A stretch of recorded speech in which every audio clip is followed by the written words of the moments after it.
Hey guys, this is Sonu Ahlawat.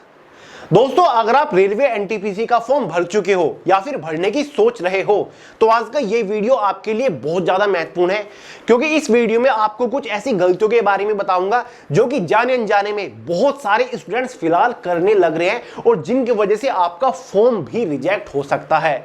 जी हाँ दोस्तों, कई सारे लोग की कमेंट्स आए, क्यूरीज आई, डीएम्स आई इंस्टाग्राम के ऊपर, तो मैंने सोचा क्यों ना एक सेपरेट डिटेल वीडियो बनाकर आपके सभी डाउट क्लियर कर दूं। तो गाइस, वीडियो बहुत ज्यादा महत्वपूर्ण है, फॉर्म भरने से पहले जरूर देख लीजिएगा, वरना आपको पछताना पड़ सकता है। लिटरली बहुत सारे लोगों को तो अभी तक इन चीजों के बारे में पता ही नहीं। तो चलिए गाइस, बहुत ज्यादा टाइम वेस्ट नहीं करते, फटाफट वीडियो शुरू करते हैं। और हाँ गाइस, अगर आप रेलवे एनटीपीसी या फिर किसी भी कॉम्पिटिटिव एग्जाम की तैयारी कर रहे हैं तो पेश है आपके लिए जीएस बॉम, जो कि जनरल अवेयरनेस की अब तक की सबसे सर्वश्रेष्ठ एक ई बुक है, जिसको आप फोन के अंदर डाउनलोड करके पढ़ना शुरू कर सकते हो। अगर आप इस जीएस बॉम को एक बार अच्छे से प्रिपेयर कर लेते हो ना, किसी भी कॉम्पिटिटिव एग्जाम में जीएस का क्वेश्चन इससे बाहर नहीं बनेगा, जीएस के चित्रे उड़ा के आओगे, ये फिर गारंटी है। लिंक डिस्क्रिप्शन बॉक्स में, पढ़ने में मजा आ जाएगा, बहुत ही सिंपल तरीके से पूरी जीएस कवर कर रखी है। देखिएगा, रेलवे एनटीपीसी ग्रेजुएट लेवल की वैकेंसी आई हुई है, इस बार 5810 वैकेंसी निकली हुई है, फॉर्म भरे जा रहे हैं, आखिरी तारीख 20 नवंबर है। तो काफी सारे लोग फॉर्म भरने में बड़ी बड़ी गलतियां कर रहे हैं, कुछ लोग को पता नहीं, तो चलिए मैं आपको बता देता हूं। सबसे पहली चीज जो काफी सारे लोग पूछ रहे हैं, काफी सारे लोग गलती कर चुके हैं और पूछ रहे हैं कि भैया हम फॉर्म को कैसे एडिट करें। मैंने ये गलती कर दिया, मैंने नाम में गलती कर दी है, मैंने लैंग्वेज प्रेफरेंस देने में गलती कर दिया, कैटेगरी चूज करने में गलती कर दिया, सर्टिफिकेट अपलोड करने में गलती कर दिया, तो अब मैं इसे कैसे सुधारूं। तो गाइस, अगर आप गलती कर चुके हो, परेशान मत होइए, टेंशन मत लीजिए, क्योंकि आपको गलती सुधारने का एक मौका मिलने वाला है। फॉर्म मॉडिफिकेशन विंडो खुलेगी, यानी कि जहां पर आप अपने फॉर्म को मॉडिफाई कर पाओगे। 23 नवंबर 2025 से लेकर के 2 दिसंबर 2025 के बीच में आप अपने फॉर्म की गलती को सुधार सकते हो। लेकिन फॉर्म मॉडिफिकेशन के लिए आपको 250 रुपए अलग से देना पड़ेगा। ये 250 रुपए देकर आप फॉर्म में जो गलती हुई है उसको सुधार सकते हो। तो फिलहाल झटपटाइए मत, जल्दबाजी में कोई और गलती मत कर दीजिएगा, फिलहाल वेट करिए अगर जाने में कोई गलती हो गई हो, ठीक है। तो गलती सुधारने का मौका आपको मिलने वाला है। दूसरी चीज मैं आपको बता दूं, काफी सारे लोग कंफ्यूजन में इस पॉइंट को लेकर भी, you can modify everything except RRB zone, mobile number, email address, ठीक है। गाइस, अगर आप फॉर्म भर रहे हो तो इस बात का ध्यान रखिएगा, आप अपने फॉर्म में हर एक चीज चेंज कर सकते हो। अगर आपने एक बार फॉर्म भर दिया है, हर एक चीज आप बदल सकते हो, लेकिन आप आरआरबी जोन, रेलवे जोन नहीं बदल सकते। आप अपना मोबाइल नंबर चेंज नहीं कर सकते, ईमेल आईडी चेंज नहीं कर सकते। और ये तीनों चीजें सबसे इंपॉर्टेंट है फॉर्म भरते टाइम, इन चीजों का आपको खासा ध्यान रखना पड़ेगा। जो मोबाइल नंबर एक बार आपने दे दिया वही रहेगा हमेशा, आप उसको चेंज नहीं कर पाएंगे। और आपको पता है, आगे के सिलेक्शन प्रोसीजर के लिए आपसे जो कॉन्टैक्ट किया जाता है, इंफॉर्मेशन आती है, वो आपके मोबाइल नंबर या फिर ईमेल एड्रेस पर ही आती है। तो सोच समझकर जो फिलहाल मोबाइल नंबर चालू है, फिर ईमेल आईडी चालू है, उसी को दीजिएगा फॉर्म में, क्योंकि इन चीजों को आप चेंज नहीं कर पाओगे। बाकी आप नाम, date of birth, bank detail, photo, signature, category सब कुछ चेंज कर सकते हो। और हाँ, फॉर्म भरते टाइम बैंक डिटेल्स बहुत ही अच्छे से दीजिएगा, क्योंकि गाइस सीबीटी 1 एग्जाम होने के बाद जो फीस रिफंड होती है 400 रुपए या फिर 250 रुपए, वो आपके बैंक खाते में आते हैं। कई बार जब आप साइबर कैफे वाले पर फॉर्म भरवाते हो ना, वो चुपके से अपनी बैंक डिटेल डाल देता है, जब रिफंड आता है उसके अकाउंट में आता है। तो अपना, अगर आपके पास कोई बैंक अकाउंट नहीं है, अपने पेरेंट्स का या फिर यार दोस्त का बैंक डिटेल दे दीजिएगा, ठीक है, ताकि जब रिफंड आए वो आपके ही अकाउंट में आए, ठीक है। और रेलवे जोन अच्छे से चूज करिएगा, एक बार जिस रेलवे जोन से फॉर्म भर दिया आप उसे चेंज नहीं कर पाओगे, समझ गए। तीसरी चीज, ईबीसी सर्टिफिकेट कैटेगरी से रिलेटेड काफी सारे लोग डाउट पूछ रहे हैं कि भैया ईबीसी सर्टिफिकेट क्या है। जब हम फॉर्म अप्लाई करते हैं तो वहां पर पूछता है कि क्या आपके पास ईबीसी सर्टिफिकेट है या फिर नहीं है, तो हम ईबीसी सर्टिफिकेट के ऊपर लगाए या फिर ना लगाए। ईबीसी सर्टिफिकेट आखिर है क्या? देखिएगा, ईबीसी सर्टिफिकेट का मतलब है इकोनॉमिकली बैकवर्ड क्लासेस, ठीक है, यानी कि जिन लोगों की एनुअल वार्षिक इनकम 50,000 रुपए से कम है, वार्षिक फैमिली इनकम 50,000 रुपए से कम है, तो वो आते हैं ईबीसी सर्टिफिकेट कैटेगरी में, उनके पास होता है ईबीसी सर्टिफिकेट। अगर आप फॉर्म भरते टाइम ईबीसी सर्टिफिकेट होल्डर पर सेलेक्ट करते हो, आप इस पॉइंट को चूज कर देते हो, तो आपको बेनिफिट क्या मिलेगा? आपको केवल और केवल फीस में कंसेशन मिलेगा। यहां पर केवल फीस में आपको कंसेशन मिलेगा, ठीक है, यानी कि जो 400 रुपए फॉर्म फीस है वो आपकी नहीं लगेगी, वो जीरो हो जाएगी। या फिर एसटी फीमेल्स की जो 250 रुपए फॉर्म फीस है वो आपकी नहीं लगेगी। तो अगर आप ईबीसी कैटेगरी को चूज करते हो फॉर्म भरते टाइम तो आपको फीस में छूट मिलेगी। और एक बात का ध्यान रखिएगा, अगर फॉर्म भरते टाइम ईबीसी सर्टिफिकेट आपने चूज कर दिया और डॉक्यूमेंट वेरिफिकेशन के टाइम पर ईबीसी सर्टिफिकेट आपने नहीं दिखाया तो भाई आपका जो कैंडिडेचर है वो कैंसिल कर दिया जाएगा, आपको निष्कासित कर दिया जाएगा, आपको डिस्क्वालीफाई कर दिया जाएगा। ठीक है, ईबीसी सर्टिफिकेट या तो आपका कोई भी इनकम प्रूफ होता है या फिर जो बीपीएल होता है ना, बिलो पॉवर्टी लाइन, जो आपका राशन कार्ड होता है वो आपको लगाना होता है। ठीक है, ईबीसी सर्टिफिकेट सोच समझ के करिएगा, आपको कोई एक्स्ट्रा रिजर्वेशन रिलैक्सेशन एज वगैरह में या फिर नंबर में नहीं मिलेगा, केवल और केवल फीस में छूट के लिए है ईबीसी सर्टिफिकेट। ठीक है गाइस, नेक्स्ट चीज है नंबर 4, लैंग्वेज प्रेफरेंस। इस पॉइंट को लेकर बहुत सारे लोग कंफ्यूजन में और पिछले साल 2024 में काफी सारे लोगों ने बड़ी मिस्टेक कर दी थी। फॉर्म भरते टाइम एग्जाम की लैंग्वेज प्रेफरेंस आपसे मांगी जा रही है कि भाई एग्जाम में क्वेश्चन पेपर आप किस लैंग्वेज में चाहते हो। अब मैं आपको बता दूं, काफी सारे लोग ये सोच रहे हैं कि आपके एग्जाम की जो डिफॉल्ट लैंग्वेज है इंग्लिश और हिंदी है, उसके अलावा एक और तीसरी लैंग्वेज आपको चूज करनी है, जबकि ऐसा नहीं है। आपके एग्जाम की जो डिफॉल्ट लैंग्वेज है वो इंग्लिश है, इसके अलावा एक और लैंग्वेज आपको चूज करनी है। आपका जो एग्जाम है हिंदी और इंग्लिश के अलावा 13 और रीजनल लैंग्वेजेस में आने वाला है, जिसमें आपकी आसमी, बंगाली, गुजराती, कन्नड़, कोंकणी, मलयालम, मणिपुरी, मराठी, उड़िया, पंजाबी, तमिल, तेलुगु, उर्दू रहने वाली है। ठीक है, तो इंग्लिश आपकी डिफॉल्ट लैंग्वेज है, इंग्लिश के अलावा कोई और लैंग्वेज आपको चूज करनी है। काफी सारे लोग क्या सोचते हैं कि इंग्लिश और हिंदी में तो आपका पेपर आएगा, तीसरी लैंग्वेज पूछ रहा है तो तीसरी में गुजरात डाल देता हूं क्योंकि मैं गुजरात से आता हूं और गुजराती की आपको इतनी अच्छी समझ है नहीं, तो फिर कैसे चलेगा। तो बड़ी गलती हो गई। एग्जाम आपको दो ही लैंग्वेज में देखने को मिलेगा, एक तो रहेगी इंग्लिश, इंग्लिश के अलावा या तो आप हिंदी चूज कर दो या फिर इनमें से कोई भी एक रीजनल लैंग्वेज चूज कर दो, उसमें आपको क्वेश्चन देखने को मिलेंगे। ठीक है, तो ध्यान रखिएगा एग्जाम की जो डिफॉल्ट लैंग्वेज है इंग्लिश है, उसके अलावा या तो आप हिंदी चूज कर लो या फिर इनमें से कोई भी लैंग्वेज चूज कर सकते हो। एग्जाम आपको दो ही लैंग्वेज में देखने को मिलेगा। ठीक है, तो एक बार जो आपने लैंग्वेज प्रेफरेंस चूज कर दी उसी में आपको अपना क्वेश्चन पेपर देखने को मिलेगा, इस बात का ध्यान रखिएगा। ठीक है, अगर आपने गलती कर दी है लैंग्वेज प्रेफरेंस चूज करने में तो फॉर्म मॉडिफिकेशन में वो ठीक हो जाएगा 250 रुपए देकर, फिलहाल चिंता मत करिए। पांचवी चीज, typing language.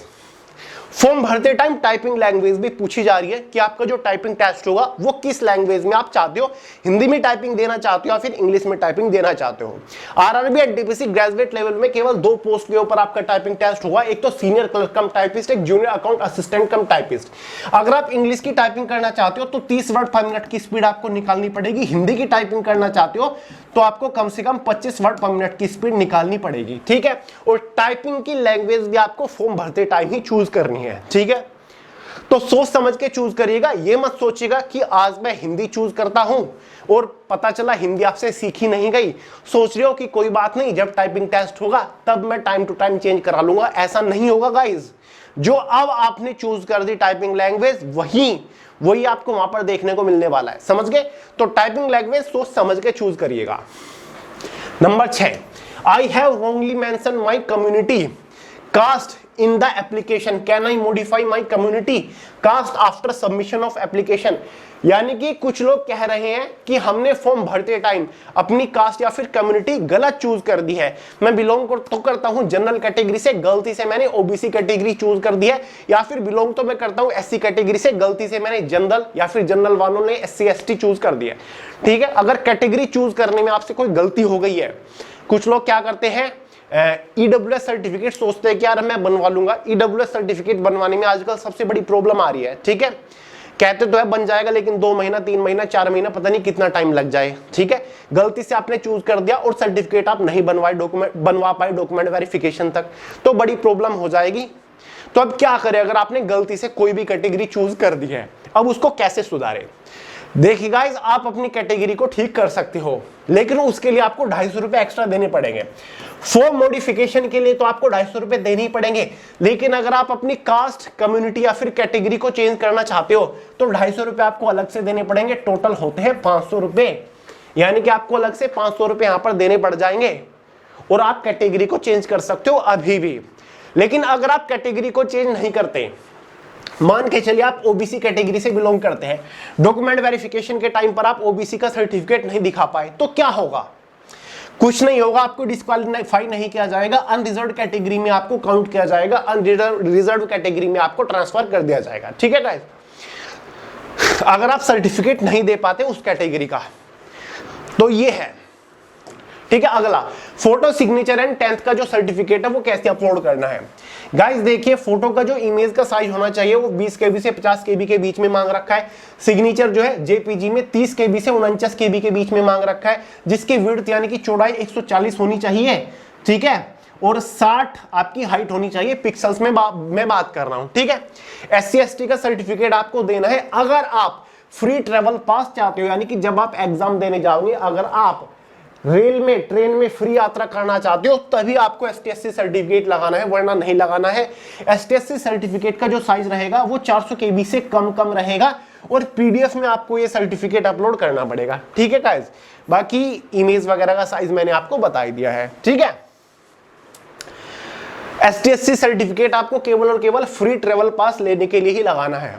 Do not change your post preference. काफी सारे लोग कह रहे हैं कि भैया मैंने जो पोस्ट प्रेफरेंस दी है अब मैं उसे चेंज करना चाहता हूं। मैंने पहले फर्स्ट प्रेफरेंस चीफ कमर्शियल कम टिकट सुपरवाइजर को दे दी, लेकिन अब मैं स्टेशन मास्टर को अपनी फर्स्ट प्रेफरेंस देना चाहता हूं, या फिर अब मैं गुड्स ट्रेन मैनेजर को अपनी फर्स्ट प्रेफरेंस देना चाहता हूं। गाइस मेरा जो ओपिनियन है, मेरी जो राय है आपके लिए ये है, जो भी पोस्ट प्रेफरेंस दे दी है ठीक है, चेंज करने की कोशिश मत करिएगा। ये मत सोचिएगा कि 23 नवंबर को फॉर्म मॉडिफिकेशन की विंडो खुलेगी तो मैं पोस्ट प्रेफरेंस में 250 रुपए देके चेंज कर दूंगा।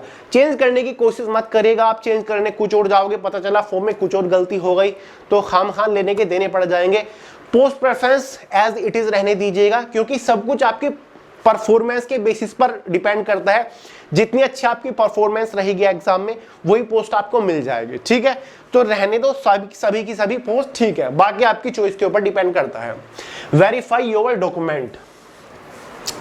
गाइस जब आपका डॉक्यूमेंट वेरिफिकेशन होगा तीसरी या चौथी स्टेज में, तब आपको अपने सभी ओरिजिनल डॉक्यूमेंट वेरीफाई कराने होंगे। स्पेशली जो OBC ST/SC सर्टिफिकेट है ना, should not older than 1 year from the document verification date. यानी कि जब आपका डॉक्यूमेंट वेरिफिकेशन होगा 1 साल से ज्यादा पुराना नहीं होना चाहिए आपका ST/SC कैटेगरी का सर्टिफिकेट।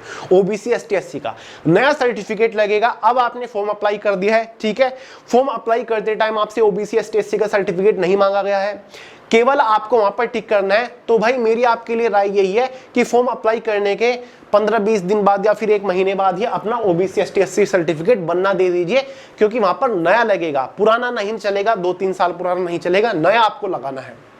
अगर आप डॉक्यूमेंट वेरिफिकेशन में पुराना 1 साल से ज्यादा पुराना OBC ST/SC का सर्टिफिकेट लेकर जाते हो तो वहां पर आपको जनरल कैटेगरी में काउंट किया जाएगा, तब मान्य नहीं होगा। मॉडिफाई योर कैटेगरी, बता चुका हूं, अगर आपने कोई भी कम्युनिटी अपनी कैटेगरी गलत चूज कर दिया, आप उसको मॉडिफाई करना चाहते हो जनरल से ST/SC में, या फिर ST/SC से जनरल में, या फिर OBC से ST/SC EWS जनरल में, कैसे भी अब आप जाना चाहते हो, तो 250 रुपए आपको फॉर्म मॉडिफिकेशन के अलावा एक्स्ट्रा देने पड़ेंगे। ठीक है, एक्स्ट्रा चार्ज के रूप में। ठीक है गाइस, अगली चीज है my final result are expected after 20th November 2025, can I apply. काफी सारे लोग क्या सोच रहे हैं कि भाई एज जो मांगी गई है वो एज ऑन 1 जनवरी 2026 तक मांगी गई है, तो सब लोग ये सोच रहे हैं कि क्वालिफिकेशन की भी जो कट ऑफ डेट है वो यही है। सब लोग कह रहे हैं कि मेरे फाइनल ईयर का रिजल्ट दिसंबर में आएगा, तो क्या मैं फॉर्म अप्लाई कर सकता हूं? आप नहीं कर सकते हैं। अपियरिंग स्टूडेंट एलिजिबल नहीं है, परस्यूइंग कैंडिडेट एलिजिबल नहीं है। गाइज आपकी ग्रेजुएशन के फाइनल ईयर का रिजल्ट 20 नवंबर 2025 से पहले आ जाना चाहिए, तब आप एलिजिबल है, तभी आप फॉर्म अप्लाई कर पाओगे। ठीक है गाइज, 20 नवंबर से पहले अगर आपका रिजल्ट आता है, 20 नवंबर फॉर्म की आखिरी तारीख है, इससे पहले अगर आपके फाइनल ईयर का रिजल्ट आ जाता है, ठीक है, जरूरी नहीं है कि ऑफिशियल सर्टिफाइड मार्कशीट हो, अगर आपका रिजल्ट आ जाता है, जो ऑनलाइन मार्कशीट होती है ना, वो भी आ जाती है, तो आप एलिजिबल है। ठीक है, नेक्स्ट है can I apply for more than 1 RRB। ये पूछ रहा है कि क्या आप एक RRB जोन से ज्यादा जोन के लिए फॉर्म अप्लाई कर सकते हो? नहीं, केवल और केवल एक RRB जोन से आप फॉर्म अप्लाई कर सकते हो। ये मत सोचेगा कि एक बार आपने चंडीगढ़ रेलवे जोन से फॉर्म भर दिया, ठीक है, उसके बाद आप भोपाल रेलवे जोन से फॉर्म अप्लाई कर रहे हो, तीसरा फॉर्म आप प्रयागराज रेलवे जोन से फॉर्म अप्लाई कर रहे हो, ऐसा नहीं होगा। केवल और केवल एक ही आप रेलवे जोन से फॉर्म भर पाओगे। ज्यादा छेड़खानी करोगे तो आपका फॉर्म रिजेक्ट हो जाएगा। 13, I have undergone LASIK surgery, am I eligible to apply. देखिए गाइस, आप सभी को पता है रेलवे एनटीपीसी की जितनी पोस्ट है, सभी की पोस्ट के चौथे स्टेज में मेडिकल टेस्ट है। मेडिकल टेस्ट और सबसे ज्यादा आंखों के ऊपर ही फोकस किया जाता है, सबसे स्ट्रॉन्ग आपका आई टेस्ट होता है। कुछ कैंडिडेट्स अपने LASIK सर्जरी कराए रखते हैं, ठीक है, तो ये पूछता है कि मैंने LASIK सर्जरी करा रखी है तो क्या मैं एलिजिबल हूं? जी, आप एलिजिबल है। और जिन पोस्ट के लिए B2 मेडिकल टेस्ट स्टैंडर्ड है या फिर C2 मेडिकल टेस्ट है, उनके लिए आप एलिजिबल है। B2 और C2 के लिए एलिजिबल है, यहां पर देख लो। B2 एक तो चीफ कॉमर्शियल कम टिकट सुपरवाइजर की पोस्ट है, C2 जूनियर अकाउंट असिस्टेंट कम टाइपिस्ट की पोस्ट है, और C2 स्टैंडर्ड का मेडिकल टेस्ट एक आपका सीनियर क्लर्क कम टाइपिस्ट की पोस्ट है। केवल इन 3 पोस्ट के लिए आप एलिजिबल हो, इन 3 पोस्ट के लिए आप एलिजिबल हो, ध्यान रखिएगा, ठीक है। इन 3 पोस्ट के लिए एलिजिबल हो, स्टेशन मास्टर के लिए एलिजिबल नहीं हो, गुड्स ट्रेन मैनेजर के लिए एलिजिबल नहीं हो, ट्रैफिक असिस्टेंट की पोस्ट के लिए एलिजिबल नहीं हो। केवल ये 3 पोस्ट है जिसमें LASIK सर्जरी वाले एलिजिबल हैं, समझ गए। अगला, how do I avail free travel authority free railway pass, यानी कि जब आप एग्जाम देने जाओगे तो आप ट्रेन में फ्री यात्रा करना चाहते हो, ठीक है, तो इसके लिए आपको क्या करना पड़ेगा? फ्री ट्रेवल पास के लिए आपको क्या करना पड़ेगा? फ्री ट्रेवल पास केवल ST SC कैटेगरी वालों को मिलेगा। और फॉर्म भरते टाइम वहां पर पूछा जाता है कि क्या आप फ्री रेलवे पास चाहते हो, तो आपको यस चूज करना पड़ेगा वहां पर, और अपना नियरेस्ट रेलवे स्टेशन भी चूज करना पड़ेगा कि आप किस रेलवे स्टेशन से बैठोगे। मान के चलिए जैसे कि मैं शामली उत्तर प्रदेश से बिलोंग करता हूं, तो मेरा नियरेस्ट स्टेशन जो है वो रेलवे शामली ही है, ठीक है, क्योंकि इस रेलवे स्टेशन से मैं बैठूंगा। तो नियर आपको अपना सबसे नजदीकी रेलवे स्टेशन चूज करना है, क्योंकि रेलवे जो है आपका जो पाथ बनाएगा वो नियरेस्ट रेलवे स्टेशन से बनाएगा आपके एग्जाम सेंटर तक, ठीक है, जहां पर भी आपका एग्जाम होगा उसका जो नजदीकी रेलवे स्टेशन होगा वहां तक बनाएगा। आपको कुछ नहीं करना है, एडमिट कार्ड के साथ ये फ्री रेलवे पास निकलता है, एडमिट कार्ड के साथ ही अटैच होता है। जब भी आप किसी भी रेलवे स्टेशन से बैठोगे एग्जाम देने, तो वहां पर जहां पर भी टिकट मिलता है, खिड़की पर जब आप दिखाओगे तो एक मोहर लगाएगा, एक पास बना के आपको दे देगा उसके ऊपर, जहां पर आप फ्री ट्रैवल कर सकते हो, कि केवल और केवल ST SC को लगाना पड़ेगा। और अगर ST SC वाले फ्री ट्रैवल पास चाहते हैं तो आपको अपना कैटेगरी सर्टिफिकेट लगाना पड़ेगा ST SC का। अगला है, what are the benefits given to minorities candidates, what will happen if a candidate failed to produce an affidavit for minority community declaration during document verification। Guys ये भी claim किया गया है रेलवे की तरफ से कि रेलवे एनटीपीसी में जो माइनॉरिटीज कैंडिडेट्स हैं उनको भी बेनिफिट मिल रहे हैं। लेकिन बेनिफिट क्या मिल रहा है? अगर आप माइनॉरिटी कैंडिडेट हो, माइनॉरिटी कैटेगरी से आते हो, तो आपको फीस में कंसेशन मिल जाएगा, जैसे कि ईबीसी सर्टिफिकेट वालों को मिल रहा है। यानी कि जो आपकी 250 रुपए या फिर 500 रुपए फॉर्म फीस है, क्लियर है, वो आपकी फ्री हो जाएगी, आपको कोई भी फॉर्म फीस नहीं देनी अगर आप माइनॉरिटी कैंडिडेट हो। और अगर आप माइनॉरिटी कैंडिडेट हो और फीस कंसेशन चाहते हो, फीस में छूट चाहते हो, तो आपको एक एफिडेविट बनवाना पड़ेगा। नोटरी पे जाके एफिडेविट बनता है, 10 रुपए के स्टाम्प पे बन जाता है आपका। तो ये डॉक्यूमेंट वेरिफिकेशन के टाइम पर आपको दिखाना है। फॉर्म भरते टाइम आपको चूज कर देना है कि हाँ मैं माइनॉरिटी कैंडिडेट हूं, और डॉक्यूमेंट वेरिफिकेशन के टाइम पर आपको वो एफिडेविट दिखाना होता है। क्लियर है? अब सवाल उठता है कि माइनॉरिटीज कैटेगरी में कौन कौन आते हैं। देखिए गाइस, मुस्लिम समुदाय के जो लोग हैं माइनॉरिटी में आएंगे, क्रिश्चियन, सिख, बुद्धिस्ट, जैन या फिर जोरोस्ट्रियन, पारसीज जो होते हैं, which are were given minorities status by the state या फिर union territory where the candidate belong. ठीक है, यानी कि अगर आप इन किसी भी कैटेगरी से आते हो तो माइनॉरिटीज में आप काउंट होंगे, आप फीस में कंसेशन ले सकते हो और किसी भी तरीके का बेनिफिट आपको नहीं मिलेगा। ठीक है, तो ईबीसी कैटेगरी के जो कैंडिडेट्स हैं या फिर माइनॉरिटीज कैटेगरी के जो कैंडिडेट्स हैं, इनको फीस में कंसेशन मिल रहा है। तो गाइज यहाँ पर मैंने 15-16 आपके डाउट्स क्लियर कर दिए हैं जो कि फॉर्म भरते टाइम स्टूडेंट्स के सामने आ रहे हैं। उम्मीद करता हूँ सारी चीजें क्लियर हो गई होंगी और ये वीडियो अपने दोस्तों के साथ भी शेयर कर दीजिएगा ठीक है। अगर आप कहीं कोचिंग वगैरह पढ़ रहे हो तो सभी के साथ शेयर कर दीजिएगा ताकि कोई भी कैंडिडेट फॉर्म भरते टाइम गलती ना कर सके। और जिन लोगों ने जाने अनजाने में गलती कर दी है उनको आश्वासन दे दीजिएगा, चिंता मत करो कि भाई 23 नवंबर से 2 दिसंबर के बीच में फॉर्म मॉडिफिकेशन का मौका आपको मिलेगा, तब 250 रुपए देकर आप फॉर्म में चेंजेस कर सकते हैं। ठीक है, केवल और केवल जोन, मोबाइल नंबर और ईमेल आईडी में आप चेंज नहीं कर सकते। ठीक है गाइस, तो दूसरों का भी भला करिए, शेयर करिएगा वीडियो को। बाकी आपको अगर मेरा काम पसंद आए तो लाइक करिएगा, वीडियो को शेयर कर दीजिएगा, चैनल को सब्सक्राइब कर लीजिएगा। बाकी कोई डाउट हो, सवाल हो, कमेंट करके पूछ लीजिएगा। तो चलिए दोस्तों, इस वीडियो में इतना ही था। पसंद आई हो लाइक करिएगा, दोस्तों के साथ शेयर करिएगा, चैनल को सब्सक्राइब करना मत भूलिए। मिलते हैं अगली वीडियो में बहुत ही जल्द, तब तक के लिए जय हिंद।